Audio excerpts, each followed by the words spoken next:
What's going on, housemates? Marcelo here, and I'm recording this video after Arsenal's deeply disappointing 2-2 draw with Aston Villa. It's just heartache at this point, really. We continue to drop points from a winning position. That's the sixth time this season in the league that we've done that. So that's 12 points dropped. And you just can't win the league if you continue to do that. So it really hurts, man. And I think people were uneasy going into the game because of our starting 11. William Saliba, of course, unavailable with a hamstring problem. And so instead of starting Jakub Kiwior, Mikel Arteta shifts a lot of things around. He puts Timber back at center back, Partey at right back, and Mikel Merino in midfield. And, it didn't pay off. Thomas Partey was single-handedly at fault for the equalizer. And in general, he didn't have a good game. He had some really sloppy passes, gave the ball straight to Aston Villa. That one throw-in was so shocking. We're so lucky that they didn't score from it. But anyways, yeah, we didn't feel good going into the game. I think that's easy to say. We started the game strongly, though. The opening minutes, we looked full of pace and intent. But same old, we weren't able to find an opener, early on. Let Villa grow a little more into the game. I think there were a couple times early on in the first half where we looked too easily opened up, like straight through the middle or over the top. Ollie Watkins was able to find the ball. You got to wonder whether Thomas Partey being in midfield might have, prevented that. And, in general, having Timber at right back and a natural center back at center back. Well, Timber is a center back as well. But anyways, yeah. Villa opened us up too much, too easily. And I think Gabriel, on one occasion in particular, really stepped up. Watkins was one-on-one against him, and Gabriel did brilliantly to stop him. But still, we found a way to open the scoring. Leandro Trossard was giving Matty Cash problems all game long. He played a really nice cross in, and Gabriel Martinelli scored to get his sixth goal of the season, and he's already equaled his tally from last season. So it's great to see him already at that level, and I think he can definitely get into double figures this season, which would be big for him considering, the agenda that a lot of fans have had against him this season and for a little while now. Mikel Merino had a really strong first half, I have to say. Winning duels, getting himself into good positions, facilitating play off the ball. Back to Martinelli, though, I think it's just so clear how limited he is on the right wing. He just really struggles.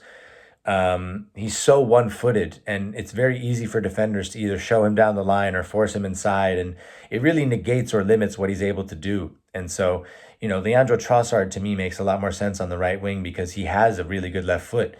He assisted both of our goals last night, and both of them were with his left foot, but I'm getting ahead of myself. So Trossard had a great game. And Martinelli gets the goal. We go into halftime up 1-0. Early second half, gotta say, Miles Lewis-Skelly also had a phenomenal game. And there were numerous times where he outmuscled Morgan Rogers. Morgan Rogers, who ran our entire team ragged when we played them at Villa Park last season. So an incredible performance from Miles Lewis-Skelly, and he played a beautiful ball into the box early in the second half that someone should have taken a gamble on. Someone should have made that front post run or just straight through the middle, and they could have scored, but they didn't. But Villa, anyways, I forgot. Right, so Kai Havertz gets our second goal. Leandro Trossard, another good cross, and it was really the cross that makes the goal, right? Because you think to the pace that he put on the ball, and because of the pace that he puts on the ball, whatever Kai Havertz gets on it is going to be enough to test Emmy. And he didn't place it well, it has to be said. But again, he got enough on it where, it just sort of went off Emmy and in, and that doesn't matter. A goal is a goal, and Kai needed that so desperately. So huge for him. And at that point, I was at the game. Everyone in the stadium is feeling very good, of course. We're up 2-0. However, we very quickly paid for just shutting off. It's a nice ball in from Luca Digne, has to be said. Could Partey have shut him down? Maybe. But again, I think it's just a great cross. And, should he have? Yeah, maybe he could have stepped to him. But I'm looking more at, Mikel Merino, has to be said, loses his runner. Yuri Tillemans makes a late run into the box. And he gets ahead of Merino, and it's a nice header. So it's 2-1, undone by a cross. Villa then almost immediately equalizes. Like within a minute or two, just so easily we're opened up, and Tillemans hits the post, and we're so lucky. But then again, another cross and another easy goal. This time Thomas Partey is in no man's land. He just falls asleep. Ollie Watkins is all alone at the back post. Matty Cash plays a cross in, and it's an easy finish for Watkins, man. And it's just, how can we be undone by two crosses? It's so easy. It's so poor from us. And you have to wonder, if Saliba's in one or both of those goals, maybe doesn't happen, especially the first one. But it's just really poor, man. It's hard to excuse it. Can't excuse it. So we blow a 2-0 lead in the second half. Really shocking. And then, you look to the bench and you wonder who can we bring on that's going to make something happen. Aston Villa had John Duran, Emiliano Buendia, Daniel Malin, and I'm forgetting a fourth one. Who did they bring on? Leon Bailey. They had 4 attackers to bring on, all of whom are decent, if not great players, right? And we had Raheem Sterling and Butler Oyedeji and Kabia, who are 2 of whom have not made their debuts for Arsenal and have barely played first team football. And Sterling has, he clearly just hasn't been sharp or confident this season.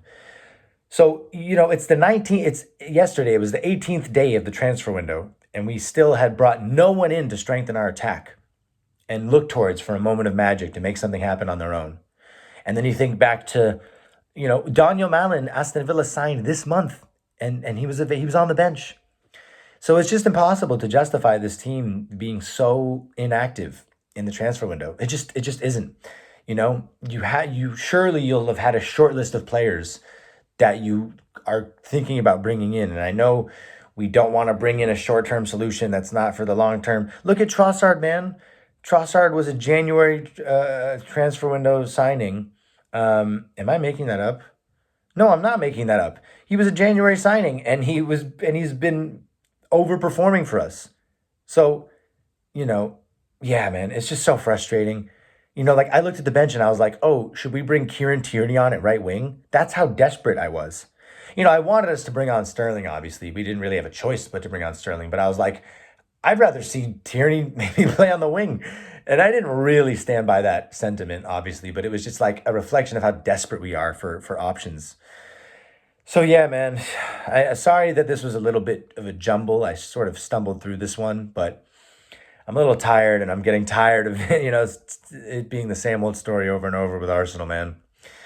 So yeah, at this point, I know that next week I could be like, oh, we still have a chance because Liverpool's dropping points, but obviously we have to keep an eye out for Saliba's injury and see how serious that is, because we're not going to do much this season if Saliba's out for 1, 2, 3 months either.